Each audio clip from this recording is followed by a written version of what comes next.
What's up, everybody? Tim Anderson here, aka Renfail. Welcome back to the latest episode of Mondays in Middle Earth as we continue our read through of The Hobbit, The Lord of the Rings, and The Silmarillion. I'm joined by a bevy of kittens. Well, I got Luke, Leia, and here's Sam, one of the three that got neutered yesterday. Um, he's been sleeping a lot, along with his two other brothers who are out in the other room. But they're doing good. They're in recovery right now. But anyway, joined by them today, and we're going to be going into the latest chapter of the Two Towers. We're in Book 4, Chapter 5, The Window on the West, and I can happily say that to date, up until this point, this is the best chapter I've read. It's my favorite chapter out of all of the other chapters we've read up to this point. Um, this is a heavy, heavy lore chapter. Like, there's a lot of stuff in this chapter that actually pertains to the Rings of Power show that's going on right now, because this is a lot of stuff in here about the history of the Numenorians, the history of Faramir's family, the history of the stewards of Gondor, the men of the South, the division between the Numenorians who wanted to support the elves versus those who didn't want to support the elves. That's all being discussed and shown in the Rings of Power show now. So even though I have my criticisms of some of the things they're doing with the Rings of Power show, this chapter is one of the reasons I wanted to do this read through so that I could better understand a lot of what they're talking about in the show and be able to cast a better analytic eye on things. So this is a great chapter from a lore perspective. If you've not already done so, this is the perfect place to say, if you like these episodes, do me a solid. Drop a super thanks down here. $2, $5, $10, $50, whatever you can.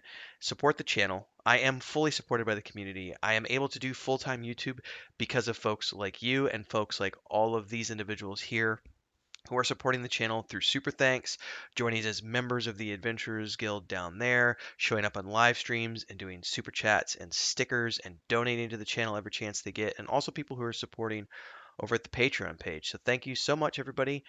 September is my fourth month of being full time on YouTube. It's been an incredible journey up to this point. Thanks so much for all your support. I'm glad everybody's enjoying. So without further ado, we're going to dive in to today's episode. Also, don't forget, somewhere up here, I need to put the link to the playlist if you want to catch up on past episodes. So hopefully I remember to put that up there somewhere. Excuse me. Chapter 5, The Window on the West.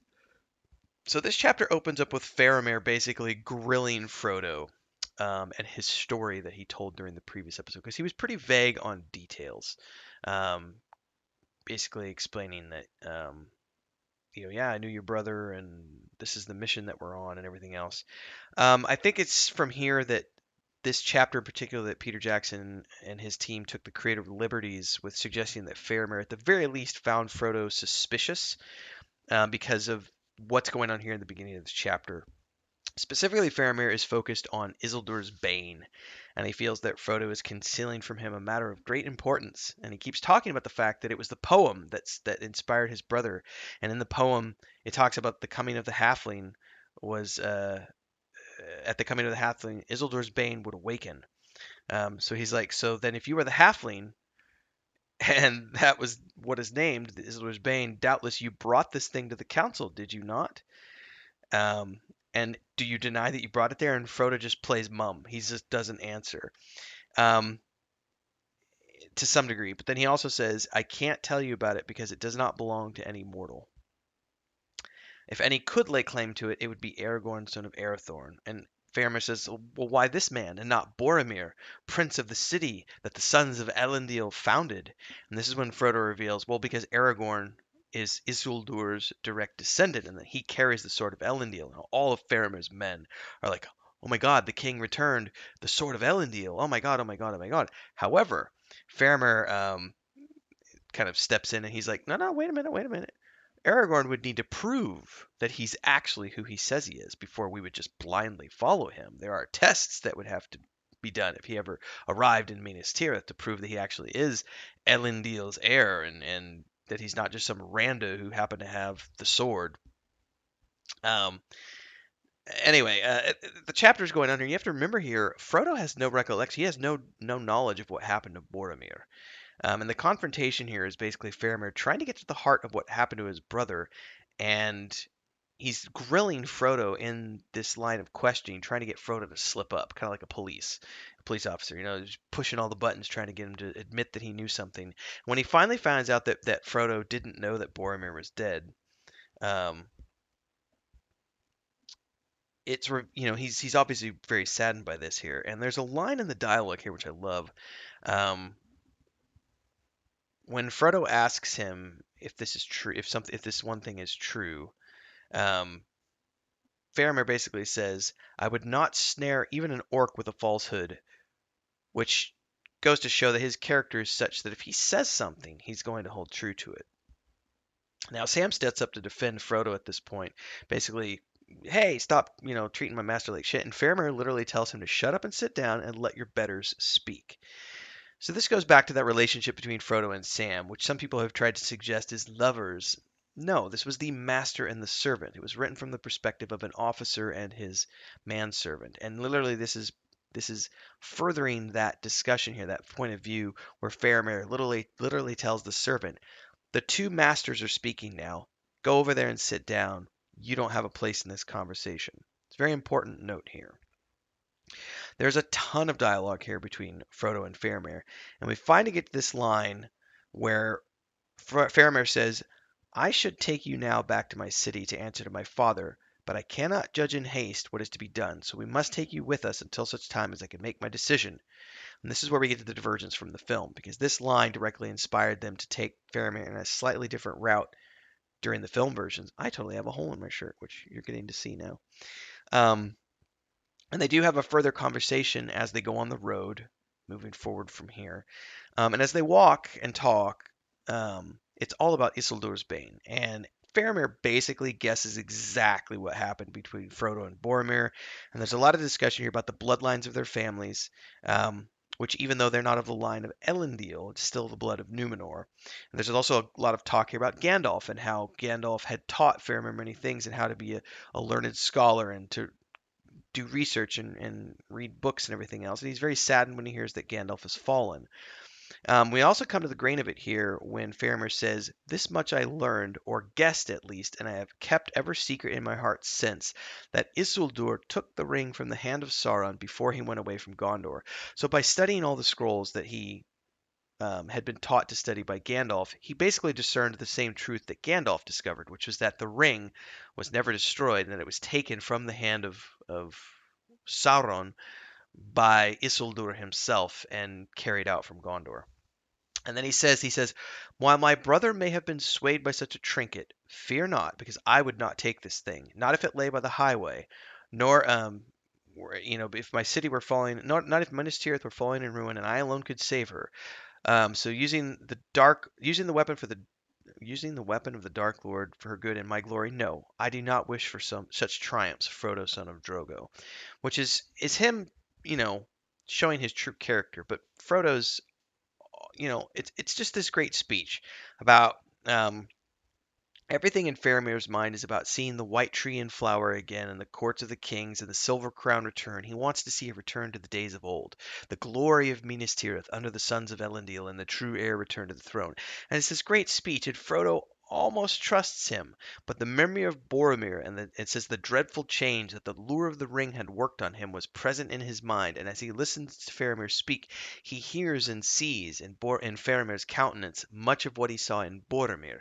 So there's this distrust that says, "I know that you're saying these things, but the ring is a deadly thing, and I just don't know that I can trust you." Um, it's a very interesting thing here when they get to the caves, and before supper, Faramir and his men turn west and give a moment of silence. It says, "In the memory towards Numenor, and what was, and the elven home that is, and to that beyond, which is elven home and will ever be." Or that which is beyond Elven home will ever be. So they're reflecting on the past, the present, and the future.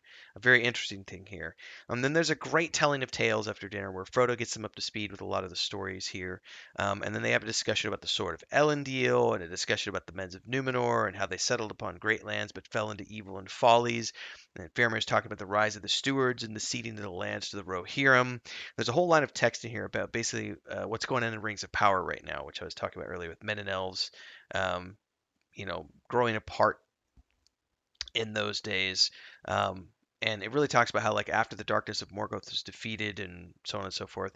And in the telling of this tale, Sam is starting to speak and he's a little drunk and tired and everything else, and he slips up and mentions Boromir lusting after the enemy's ring, and Frodo jumps up and exclaims, and is freaked out at this point. But Faramir just smiles and says, "So the answer to all the riddles, the one ring that was thought to have perished from the world, and Boromir tried to take it by force, and he escaped and ran all the way. You ran all the way to me, and here in the wilds I have you, two halflings and a host of men at my call, and the ring of power in my hand. A pretty stroke of fortune, a chance for Faramir, the captain of Gondor, to show his quality." This line is in the movies in a slightly different context, but oh my god, is it just as powerful here in the books. And of course, here in the book version, he reminds Frodo that he says, "Didn't I tell you before that if it was laying on the side of the road, I wouldn't take it?" And he holds true to his word here because, as he said, he wouldn't even tell a lie to snare an orc. So Faramir is truly literally a lawful good paladin. He marvels at the fact that Frodo has kept it hidden and never used it, and Frodo finally trusts him enough to tell him that his plan is to find a way to Gorgoroth and the Mountain of Fire to cast the ring into Mount Doom. And we end the chapter with Sam praising Faramir and saying, "You, sir, have showed your quality, the very highest." I got goosebumps like thinking about this chapter. Like, just Faramir is a badass. And this chapter, from a lore perspective and from a character development perspective, it shows once again why Faramir is my ultimate favorite character in all the books, followed closely by Aragorn. But as cool as Aragorn is, I think Aragorn has a little bit of kind of built in because he's Elendil's heir.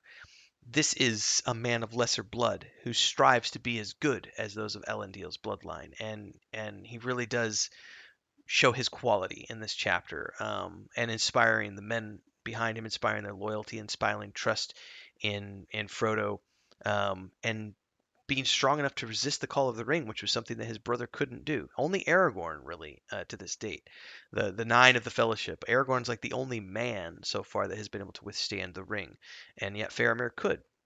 True of heart. So great chapter here. Love to hear your thoughts. Again, if you like what you heard here today, don't forget to like, subscribe, follow along with the bell icon. Drop a super thanks if you want to support the channel, which I hope you do. I live on the donations of all of these people and folks like yourself who support this channel. Definitely tune into a live stream if you want to catch me playing video games and support there via super chats and stuff. And don't forget there's the Patreon page if you want to check that out. Links are down below. Hopefully I'll see you all in the next episode next Monday at 11 a.m. Until then, happy reading, everyone.